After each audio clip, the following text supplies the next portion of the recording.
Welcome back to Dum-Dums and Dragons, where improvisers who've never roleplayed before journey into the world of Dungeons and Dragons. I am the Grand Wizard Bukaki, your host.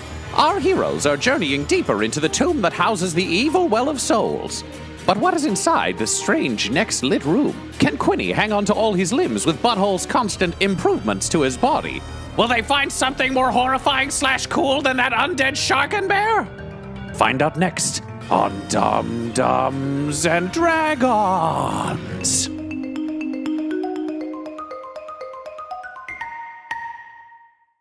Pretty sure someone's in there. At least one someone. Aaron Zorkin! Let's go make a friend. Come on, this is going to be great. And I open the door. You open the door into a large domed space. In each corner, you can see there are large, concave, pounded metal that is reflective. And in the center of each of them seems to be a small jewel that's giving off a faint light. You can tell that if these things were powered up, there would likely be a lot more light in the room. In the center, there's a large slab. It seems to have been carved out of the floor itself. Looking around, Butthole, particularly for you, this is clearly an operating chamber. With the light coming off Moonlightbringer, you can see there are chalkboards on each wall. There seem to be a bunch of diagrams pinned up that are drawn in strange script, but in calligraphy you can understand enough that at a cursory look, it definitely looks like an operating chamber of some sort, and the diagrams on the walls seem to be hints as to what whoever was working on it was doing. I'm just Sherlocking my way around these photos. I'm taking them all in. Roll me a medicine check, please. 19 total. The diagrams remind you a lot of vivisection diagrams that you've seen. It seems to be a lot of anatomical drawings of various creatures. You see everything from cats to bears, sharks. You see monsters, dragons, chimeras, all sorts of things. Some of them are more literal than others. So, for example, there's no good dragon vivisection chart, but they're, of smaller animals, there's a lot. The chalkboards have seen a lot of use. You know the difference between like a really well-cleaned chalkboard and one that's just been hastily rubbed? Mm-hmm. They all seem to have been hastily rubbed. They don't seem to have been taken care of very well. So you can still faintly see old text. Some of the diagrams, so there's a lot that are kind of classic anatomical vivisection diagrams that look clearly copied out of a book. You also see some that seem to have been hand-drawn, that seem fresher, that are things like the shark and bear and various other creatures that seem to be weird amalgams of creatures. Nice. Are they strong enough? Could I take down some of the new ones? Yeah, they're still as old, but you can try and take one down. Cool. I want to try to collect the new ones, all the weird merger creatures, because I want to review those and also just hang on to them. That's kind of neat. Can you or someone roll me a sleight of hand check? I'm going to pull Quinny over and go, Shadow Puppet Hands. You're going to be better at this. Off the wall? Yeah, I'd really like and I point at all the weird Franken creatures. Sure. 25. Quinny, this isn't your first time removing rare documents. There was that time you had to steal the Declaration of Independence. That's right. So you managed to get them down and do the classic thief, roll into a tube, slide into carrying container of some sort. Yeah. Alan, I think you're probably helping a little bit with some gentle prestidigitation. Together you delicately remove these things for As they're going, I'm just watching the individual pages, trying to memorize the creatures that we could run into. In the center of the room is a slab. Looking around, there are all the sorts of things you'd expect in an operating theater. Noticeably, again, no chairs anywhere, but the big slab seems to have been well used. You can see a lot of grooves and cuts in it, some blood stains that just simply won't come out. That's pretty much it for this area. Can I examine the gems? Sure. I want to see if there's anything magical about them. Arcana, please. Natural 20. You've seen this kind of magic done before. You've done it yourself. For you, it would be something like prestidigitation, except this has clearly been burning for quite some time. Simple spell. Simple spell, but at a level of mastery that you haven't ever really seen before. Okay. Because this clicks out in an hour kind of thing. Yeah. But somehow, even though it's dwindled, it's still running. Are these about as well lit as like a torch or something like that? Or what? Pretty dim. They're a bit dimmer. I turn to Quinny and I say, do you want one of those for like a sneak light or something? Because right now we got like full torch or we got full dark. Do you want something in the middle for like seeing when you're stealthing? Yeah, I do. Can we take any of these down? Sure, yeah. Quinny, you want to roll a sleight of hand check? I just want to say, I can't wait to face whoever set this up. It's going to be so much fun. I can't wait to make a friend. 22. Do you want to take all four? No, I'll just take one. And I stand in the middle of the room and I reach out and my mage hand just leaves my stump, grabs it and comes back. The light fades a bit in the room. But the gem itself still glows? The gem itself still glows, yeah. I pocket it then. Cool. I'd say back to the start. There was no other doors down this way, right? No, so you've cleared out the medical wing. So you make your way back into the central foyer area. That was to the west. So currently you can go to the north or you can go to the east. Can you roll me perception checks, please? 14. Nat 1. 16. You think you can hear some skittering coming from the east? Sounds like, I don't know, skittering. Just Alan, or I hear Just that Alan. as well? Oh, okay. Guys, probably some other like weird hybrid necromantic animal thing to the east. Let's just go north. What if it's the Wolfosaur? Do you know what? We'll pay it a visit on the way out. Like you're promising a child at a theme park that will get around to everything. I don't think you mean it. I think we're going to run out of time. Do you want to check with Moonhammer? Yeah. We're going to run out of time. Okay, but let's just all agree that we're going to find something fun when we go the boring way. Butthole, do you have any lollipops left? Yes, you can have one, and I No. take it out and give it to Alan. And then I give it right back to you, buddy. Thank you when I give it to Goblin Jr. Goblin Jr. gives it to Quinny. And Quinny says, "Get away from me." And then in the end, Goblin Jr. goes over and puts it inside your inside pocket, and it's absorbed by Billy Fingers. You just see a forest of fingers open and then just close around it like a Venus flytrap. And when he opens again, it's gone. The stick falls out. Guillermo del Toro shit here. Cool. So you decide to head north. Again, large double doors. These ones seem more ornate than the ones leading to the surgery or the medical wing. And these do, in fact, seem to be carved. Ooh. So can you roll me? I give you history, investigation, or perception. Or Sherlocking, as we're now calling it. Investigation. I'm doing investigation, 9. and it's not great. 8. 14 total for me. Great. Alan and Quinny, you look at it and it seems like there's just a multitude of animals running around. It's kind of hard to trace. It's very old. But Butthole, you go soft focus, and as you step back from it a bit, there's a ton of animals and everything else, but you notice that under all of them, there seems to almost be a hand reaching out, and it seems like all of the animals are like springing from the hand. Oh. Amongst them, you see several of the creatures that you memorized. A wolfosaur, there's a shark bear, there's various such creatures. Yeah, catbird. That one didn't do very well. Kept trying to eat itself. There was just dog. It was two different halves of two different dogs attached together to make a dog with a head at both ends. Yeah. That one ate until it exploded. And then there was a double shitting dog. It was just known as an ogog. That one just pooped until it died. The fishtopus that was just a fish with octopus legs. Then there was a manta ray where they took half of a manta and then a guy named Ray and put them together. There's just a regular platypus because those things are fucking weird. Yeah, this guy was pretty sure he invented it. Then there's a platypus he fixed, so he looks less fucked up. Yeah, so it's finally just a duck. A duck and an otter. Yeah, it's a duck and a raccoon made a platypus. So, guys, welcome to Theories by Butthole, a TED Talk. You know how that guy Ted keeps wandering around telling people what he thinks. It looks like we got, right now we have Aaron Zorkin, but from what I can tell, studying animals, chopping up animals, trying to build new animals, all the paintings here creating new animals. I think we might want to call this person Aaron Zukin, creating zombie animals on a whole new menagerie of like weird hybrids. We get like straight up evil doctor stuff going on. Or genius doctor. If that shark bear had been alive instead of undead, I'd be very impressed. Are these cats and dogs formerly cat people and dog people? Is that what you were mentioning earlier, or what? Well, right now, we got a whole bunch of cat and dog people upstairs. Maybe this is their origin? I have no idea. Maybe this crazy dude was like, I'm going to make species. And then it all made sense, except for the pugs. I don't get how they breathe. That seems like a flawed design. I feel like a pug was a normal dog once, and they started putting like human faces on them. Aaron Zukin did it. I mean, that's the only name we've thrown out there, and it's a name we made up. So, yeah, let's pin this one on Aaron Zukin. Do you know what? Let's go down there. But all I'm going to say is, what if we're right? And the name is Aaron Zukin. I'll tell you something, Butthole, that would be truly unbelievable. So we go through the doors. You push open the double doors, and before you is a very ornate chamber. The ceiling seems to be painted in a Sistine Chapel way, ornately done. It's sort of a huge chamber by tomb chamber standards. In the central area, there seems to be a raised platform or dais. There's sort of a ring around the outside. It's a large circular chamber. Around the outside, there seems to be almost like a walkway in stone. But surrounding the dais are just piles and piles and piles of bones. Bones of all sorts, big, small, all sorts of things.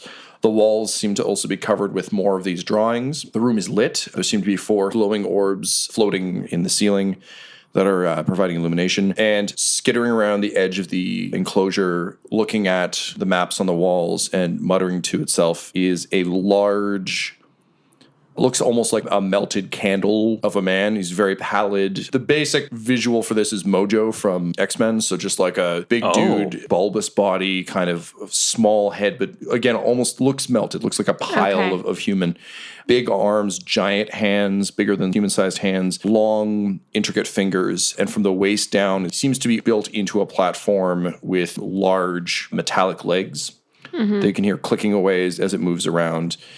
And it seems to be muttering to itself using one of its large pointed fingers to scan along the wall. And it seems to be doing complex equations, that sort of thing. As soon as it hears the door open, though, it turns around. And you can see it's wearing an apron that is blood-soaked, but it's dried. Clearly an operating apron that it's been wearing forever.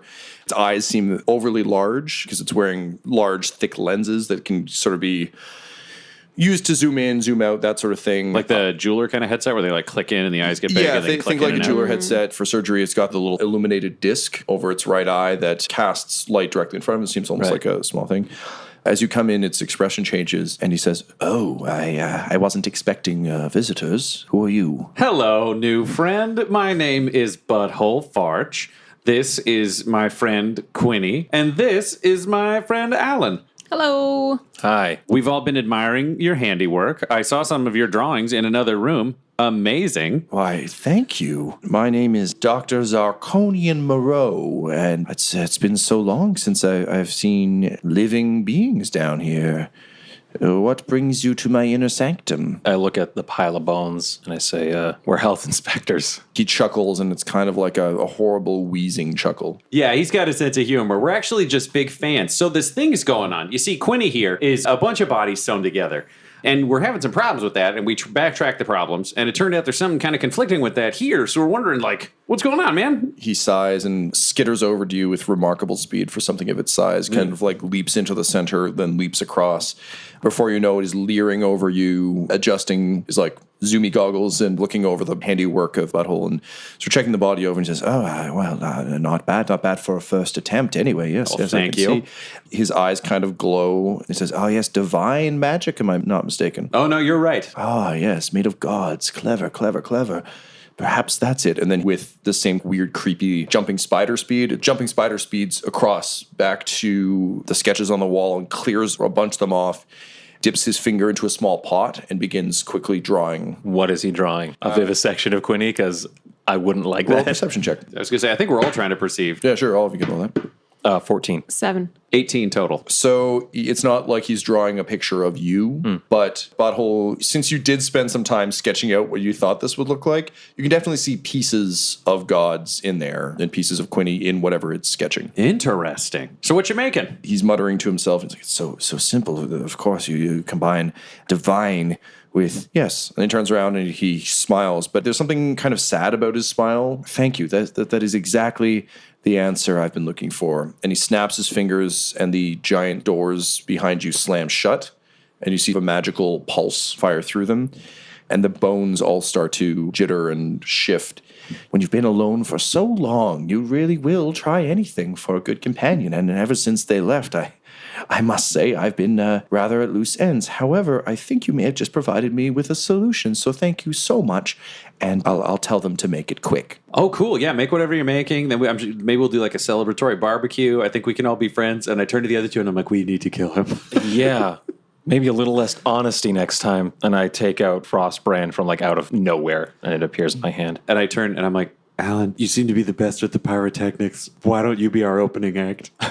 And I just limber up my shield and Moonlight Bringer. Seems like a good time to roll initiative. 20 total. 14. 12. Okay. A bunch of things sort of happen all at once. You can see the bones start to shift. It almost looks like Moreau is conducting them. And slowly you start to see pieces of bone flip out and sort of coalesce into a thing.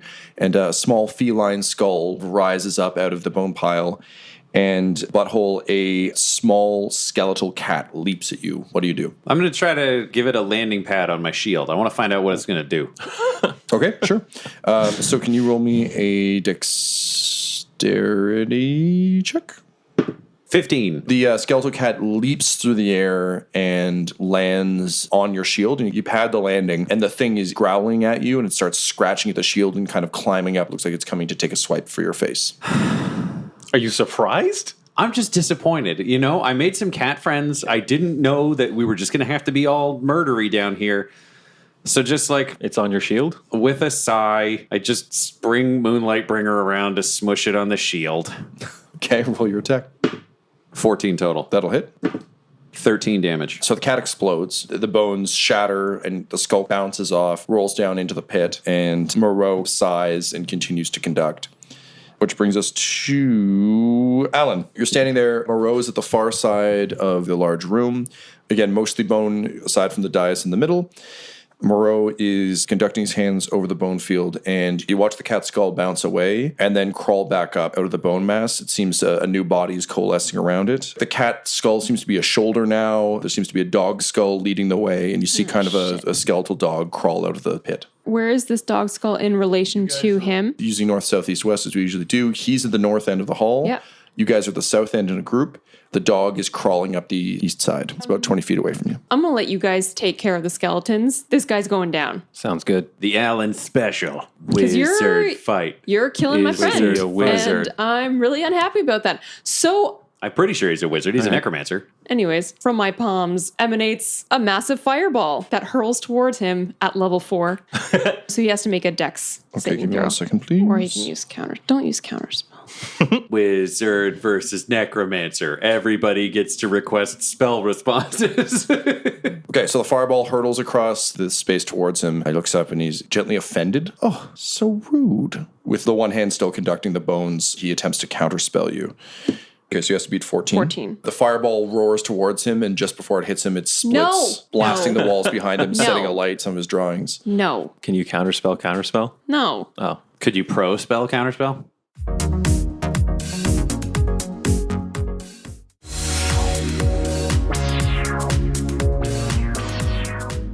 Do you know what, Alan? I feel like we're going to let you do the magic thing. Quinny's not aware he's See, I doing thought- magic, and I'm just going to fight skeletons. You're doing great. Quinny! You've got the dog crawling out of the pit and starting to move towards you on the right.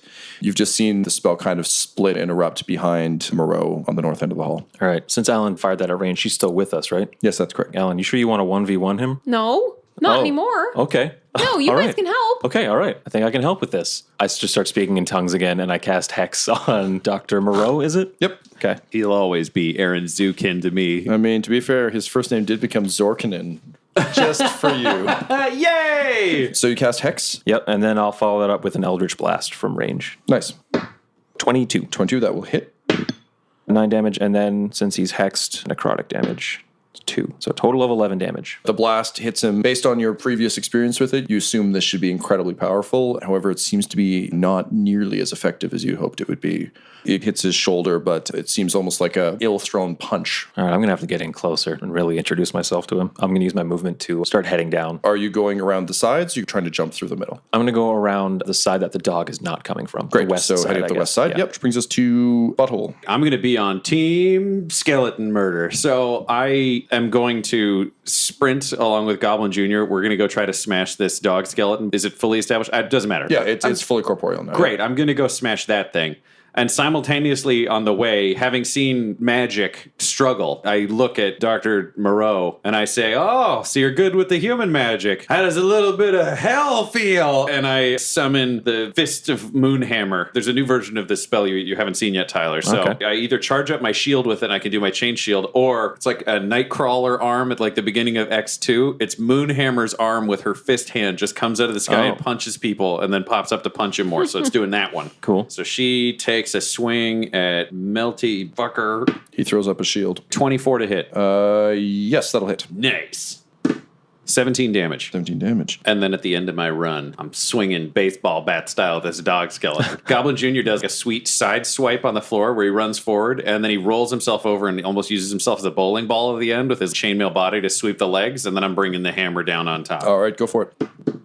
14 to hit. Yes, that'll hit. And I summon the power of my beautiful hell goddess and fart, and the fart swoops out of my butt and around. It's glowing, and it hits the hammer for extra speed as it comes down on this goddamn skeleton.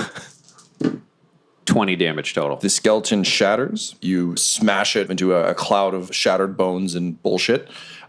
which fly in all directions. You can see he's currently being pounded by Moonhammer fists, so nothing immediately emerges, but you can definitely still see the bones swirl and twist, which brings us to him. Having just been buffeted by the fists, with one hand, closes his hand into a fist, and from the bone pile, the bones coalesce using the skull of the dog, part of the cat, a bunch of other things, into what looks like a skeletal lion that is leaping out of the pit at Quinny. Deal with that in a second. And with his other finger, he points at Butthole, and an acid arrow flies out of his hand. So he will hit. You take 11 points of damage, and you'll take acid damage at your next turn. Top of the round, the lion leaps at Quinny. What's your AC right now? 16. The lion will pounce on you. You're going to take 5 points of damage, and you are prone. Okay. Lion's on top of you. Somehow, while prone, I will do uncanny dodge and half that. The skeletal lion starts snapping his jaws at you. It's a skeletal lion, so it doesn't look as cool as a regular lion because there's no mane or anything, but like it's trying. Yeah, like I wouldn't even know it's a lion. No, I know. It's just, it's be a tiger for all I stat-wise, know. it's a lion. It could, it's Just a large dog. Yeah. large Look at animal. this big dumb dog. Which takes us to Alan. I'm just going to throw a volley of magic missiles because those will hit, right? Right? Level 2. 13 damage. Is what would have happened had he not thrown up a shield. The magic missiles sort of Fuck veer him. off him. Honestly, you're doing hella damage to his research, but sadly, he is still standing. Useless, guys. You're not useless. You're wearing down those shields. We learned that way back at Yarno. Look at that staff in your hand and gain strength. Which brings us to you, Quinny. You've got a lion on top of you. I've got a stupid question because I want to do something stupid. Is it purely magic holding this creature together, or was it magically put together and now it's just animated bones? It is. I want a sleight of hand, a keystone bone like out of the spine, just have it clatter to the floor. Yeah, I'll let you roll a sleight of hand check to see if that will work. You're not sure Okay. what the result will be. Fair enough. 25. You reach up with your mage hand, you sort of grab a vertebrae. As you do so, there's sort of a blast of eldritch energy, and you tear the vertebrae out. The bones kind of shower down on you. Before I can find out whether that shit is reconstituting itself or not, I guess I have to use my movement to get up. Yep. And then if you'll allow me the bonus action, I will dash to close the distance between me and Sure, yeah, that works. Monsieur. I don't know where exactly that puts me. You're one movement away from reaching him now. Okay. Just based on the amount of bullshit you're fighting your way through. Behind you, you can hear more reconstitution awfulness happening. Butthole, you're up. How far away am I from Senior Dickhead? You're one movement away from him. I thought I was going to be Skeleton Guy, but I'm just going to be the first one to get to this big old motherfucker. So simultaneously, I'm running at him, and Moonhammer is taking another swing because she and I have got this sweet thing where she tries to distract people that I'm running at so they're not quite as prepared. This reskin of all your cleric abilities is hilarious. 25 to hit from Moonhammer. Yeah, that'll definitely hit. 16 force damage. She hit him in the back of the head the first time. That one was right in the junk. Just the classic hammer punches. So that one's swinging up under. Yeah. Can you roll me a perception Literal check? undercarriage. Nat 20. Nat 20. As it comes up under him and hits, his whole body seems to lurch because it hits the bottom of the panel. There doesn't seem to be a dick of any sort, but you do see his whole being kind of twist and shudder. Looks like it hurt him a lot more than it should have. Then I just yell, aim for the not dick! And I charge forwards. I'm going to get in there. Goblin Jr. recharged. Yay! So basically, he's going to jump in. And then Goblin Jr., all he's going to do is throw his full body weight into the closest skitter leg just to try to throw the guy off balance at all if he could budge it. So that's where I'll get my advantage from. And then I am coming in swinging. So I've got Moonlight Bringer, and I take an underhanded swing. It's like I'm playing cricket, but the end is where balls would be if he was not a giant pan at the bottom. 19 to hit. Yeah, that'll hit. Using the sweet power of Moonhammer, I'm going to do an awesome fart-fueled spin that'll turn around and allow me to swing at exactly the same spot again. 11. Pause. And then I do a hell fart, which is the fart fires again and shrieks out of my ass at full volume, and it just yells, "Suck it!" Which feels really weird for me when my butthole works like a mouth, but it adds 10 to my score, so it becomes a 24 to hit. 24 will hit. Previous one will not. So with all of my fart-fueled blows, let's see how this plays out. Is he undead? Yes. Bonus damage. 21 damage total from the screaming violently, like I've got an Uzi in my ass and it is spraying magical farts. All right. It seems highly effective. Nice. And I just yell, "You're going to meet my boss soon." Which brings us to him. You're just pounding away on him, and the hammers of the gods are hitting him and everything else. If there was no him, though, it would look vaguely like I'm doing rhythmic gymnastics. I mean, it still kind of does. Yay! Hey! With a cry of horrible rage, he reaches out behind him, touches the wall, and all of a sudden the wall behind him and the floor beneath him change color, and he just drops through and out of sight. What? And then back at the doorway, the portal opens above, he drops down, and you can see he's breathing heavily and like cranky. Dimension door shuts behind him. And he points out at you, Butthole, and just a green line between his finger and you. And then all of a sudden, with a horrible wail, you start to feel incredible force pushing back against you. So I need you to roll me a dex save as you fight back against this horrible force. That'd be a 2. You feel your very body begin to disintegrate. Ah! So take 32 points of damage. Yikes, yikes, yikes. And can you roll me a con save? 12. You're forced to one knee, but you know Moonhammer wants you to win this one, and you don't want to see vivisected Quinny get any more vivisected than he already is. No, the only person who gets to fuck up his corpse is me. Similar to someone under Gale Force winds, you struggle back up to your feet. However, Goblin Jr. looks like he's out for the fight. Damn it, I love that wolf. You hit my dog, Dick! Snarf, snarf, snarf, snarf. No, you sleep. You're doing great I don't work. feel good, butthole. Oh my god. You're going to do fine. Don't worry about it. I'm going to smash this guy so hard, and then I'm going to feed his heart to you. Great. Top of the round, Bones. Quinn, you felt pretty good about the lion's skull falling to the ground. You feel less good when it rises attached to a few other skulls with bony wings, and it looks vaguely like a chimera. So it crawls out of the pit, and it is going to fly after you, roaring out of its many mouths in rage. I need you to roll me a dex save, please, as it screams, shards of bone fly out of its open mouth and attempt to impale you. So that is an 11. You're still not feeling tip-top Yeah. in this gently disintegrating body that you're carrying, so this is particularly unpleasant. 21 points of damage. I'm gonna use evasion and half that Very on good. a fail. I think in this case, you get hit by all of it, but some parts of you are just so numb from the gradual falling apart that it doesn't really do any damage. It's just, you know, bones sink into you. So it lands behind you. It's about 15 feet away. Which brings us to Alan, the increasingly pissed off wizard. Oh my goodness. This is very frustrating, especially when I have things that, you know, are like necromantic and have no effect on the undead. Fucking love it.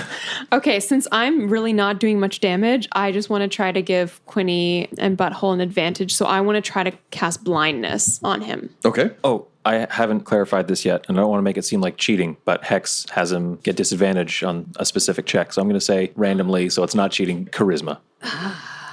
Sorry, I don't know how it You works. can legitimately pick your... Yeah? Yeah, because you would have when you cast it. Wisdom. Great.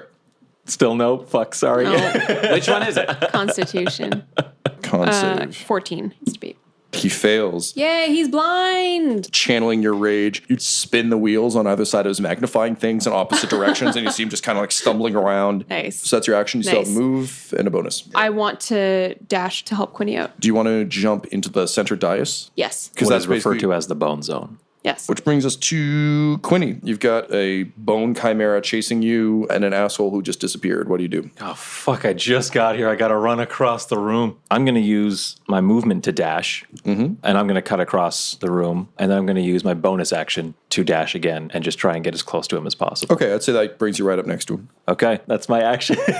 So I'm like, hi. He's blind, don't talk. I mean, where am I? I'll give you a devil's bargain. I'll let you take a basic attack on him, like an attack of opportunity style thing, Yeah. but it will leave you more vulnerable to attack next round. Let's do it. Go ahead and roll. With advantage on blindness? Yeah. 24? Yes, that will hit. 24 again. You can see you're starting to wear him down. Did you aim for the dick? You gotta aim for the nut dick. I can't see. I thought you told me to look out for the Nothic. I don't. You're on the other side of a very cavernous room. More clear. Stab him where his groin would be. Attack up from the bottom.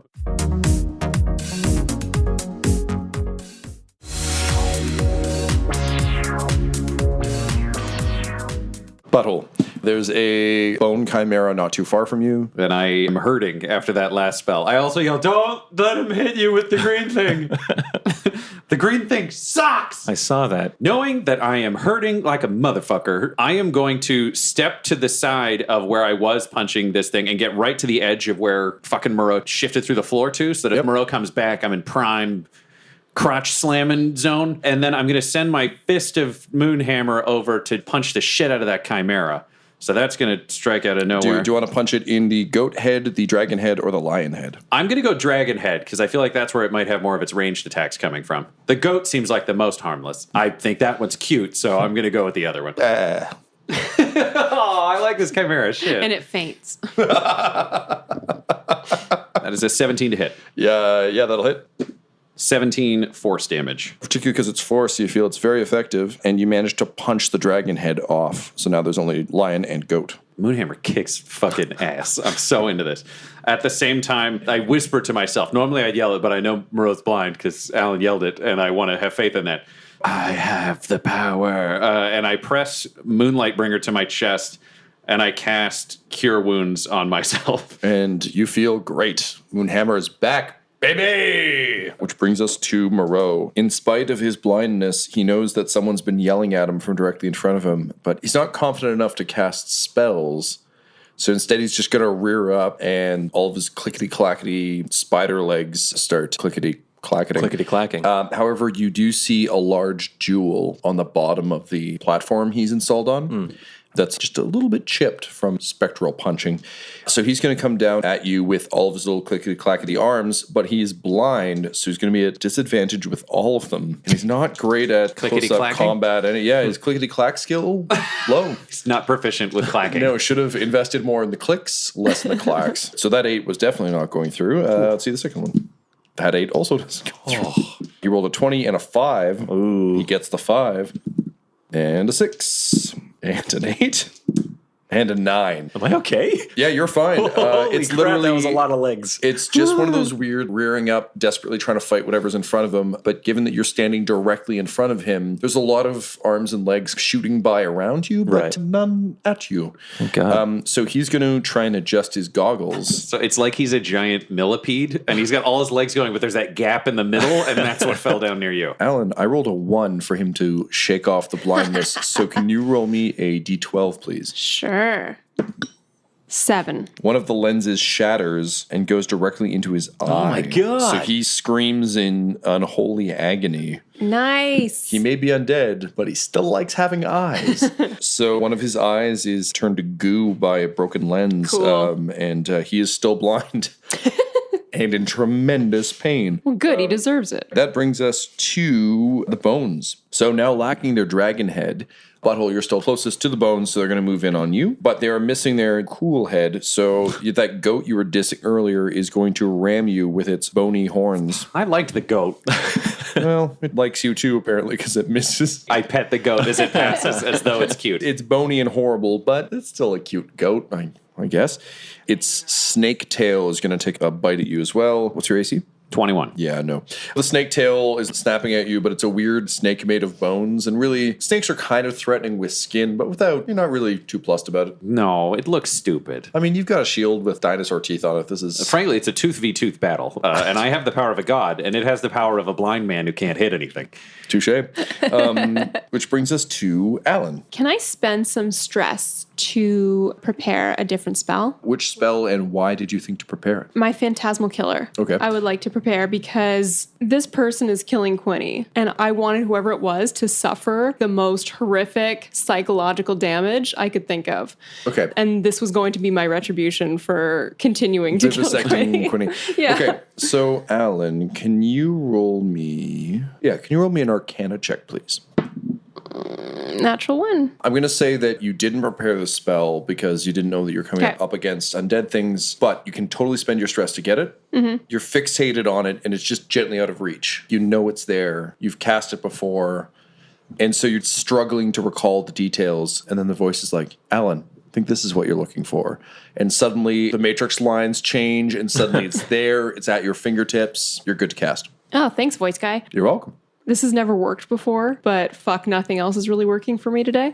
So let's try it. I probe into his mind and try to conjure up an image of his greatest fear. Alan, what's your greatest fear currently? My greatest fear, I think, is becoming something I can't control. When you reach into his mind, it's a little bit like grabbing an electrical cord, a live wire, and being like, I'll control this with my body. And immediately the electricity takes over. So you reach into his mind to find his greatest fear. And instead what you see is you floating amidst a city on fire, fully jet black with red eyes. And you can hear the screams in the distance. And you realize that, unfortunately, undead creatures like this one are immune to it. And because you rolled a 1 on your Arcana check, you unfortunately didn't realize that this is what would happen. So you see your own greatest fear reflected back to you. And I need you to roll me a will save, please. I don't like this. This is not what was supposed to happen. 21. Okay, so you managed to resist being frightened yourself. Thank God. Fuck. But the spell is killed expended, as is the slot. I like that you just checked your dice for holes. Like a tennis player who immediately checks their racket after a bad play and is like, oh, man. One day this spell is going to work. It's going to be fucking epic. I believe it. I do a snap prayer. I say, yeah, it will. I know it won't. Great. Quinny. Alan looks scared, but not insane. For us, Alan just stood there and then stood there. Alan looks pissed But, off. like, stood there looking confident and then stood there looking gently concerned. Yeah. But she's okay. I don't know if I can get under there. Since he's giving me advantage, I'm just going to sneak attack and hope I can brute force this thing instead of going for that jewel. Sure. Yikes, 25. That'll hit. All right. Did you yikes that like it wouldn't hit? Yikes, as in I am bad at math. No. Yeah, that's a yikes I know well. Oh, wow. Yikes. Again. 32? Yeah. If it's important, a 6 was necrotic damage and a 6 was cold damage. Thank you. Yes, that is important. Okay. He is looking very rough. There's cuts all over his body now. He's got glass in his eye. He's screaming incoherently. I'm going to then disengage and try and back off him a little. He's blind, so he is not carrying too much. Got it. Butthole, you're faced with a skeleton chimera. The first thing I do is do like a subtle wink to where I know Moonhammer's invisible arm is in the middle of the room and send the arm to go try to punch Dr. Morrow right in that fucking dink jewel. Right in the jewels, you could have just said. Well, right into the jewel. Oh, okay. 18. 18, yep, that'll hit. 19 force damage. It punches him in the jewel, and you see, similar to when you were fighting the bear with the shark arms earlier, almost a pulse goes through him, and you can see he falls forward. Quinny's gently out of the way and kind of like forces himself up to his elbows, but is looking pretty fucked up and shocked that he is that fucked up, but only on half his face because his other half is mostly glass. So that happened over there, but I still got this thing in front of me. My goal is to smash the lion head and then the body. I'm really hoping I can keep this goat head as a trophy. So, like, if the goat head's on the left, I'm working my way through the right. Yeah, fair enough. Yeah, is the goal. Just eat your way through. So I'm just going to take a big old swing with Moonlight Bringer. It's glowing. I'm farting. I look like a majestic hero, and I sound like the world's cheapest fart track on iTunes. That is a 12 to hit. Nope. That's okay. I'm farting with fury to strike again. Yeah, this one's from the professional sound bank from behind the paywall. And that will be a 23 to hit. Yes, that one will. There we go. This time I'm so furious with everything going on and seeing everybody getting hurt that 2 farts actually shoot out of my eyes into the back of the hammer to just drive the whole thing forwards into the torso. 18 damage. You crack the lion skull, you knock the jaw off, and then just a little pop of the elbow, you crack it back. Still there, it doesn't look like it can bite anymore, though. Nice. It might be able to, like, rake its teeth across you, but Yet again, I got a toothy shield, teeth on teeth. I think T-Rex trumps lion. my teeth beat your teeth. Yeah, exactly. So that brings us to Moreau. Moreau is real fucked up, so he is going to attempt to cast a healing spell on himself. You see him raise up off the ground. I would like to perform a counter spell to that shit. I need you to roll. That failed. Why don't you give us a number just for It's a curiosity's sake? 6. Literally anything below a 10 will fail. Alan, in the back of your head, you hear, "Let me help." Devil's bargain. What? Will you accept help from the voice? Yeah, sure, okay. All right, roll again and add a d8. Does it matter that it was a 1? We'll talk in a second. 3. Did you add your modifier? What's your spellcasting mod, Alan? Plus 6. That became... A 10. 10. Still not enough. Oh, I'm so fucked. Well, let's see how this plays out. I do a snap prayer. Such bad Oh, rolls. this is going to end well. Don't worry. Such bad rolls. Okay, so here's what happens. Alan, you open your mind to the voice who, again, provides information, power. It's surging through you, but your mind begins to race too quickly. And you're just desperately trying to crush this spell because you just fucking hate him so much. And it counterspelled you, which is a personal peeve of yours. It's happened twice in a couple days. You can feel the tingle on your arm. You can feel the sort of ink spreading. And then all of a sudden, you feel something inside yourself snap. And to those of you watching, so Butthole and Quinny, it's almost like she shattered a pot of ink on her body. Suddenly, there's just a blast of blue-black, Like inky. spikes. They go up the side of her face, down across her neck. All of a sudden, one of her eyes looks like it shatters. It goes blood red.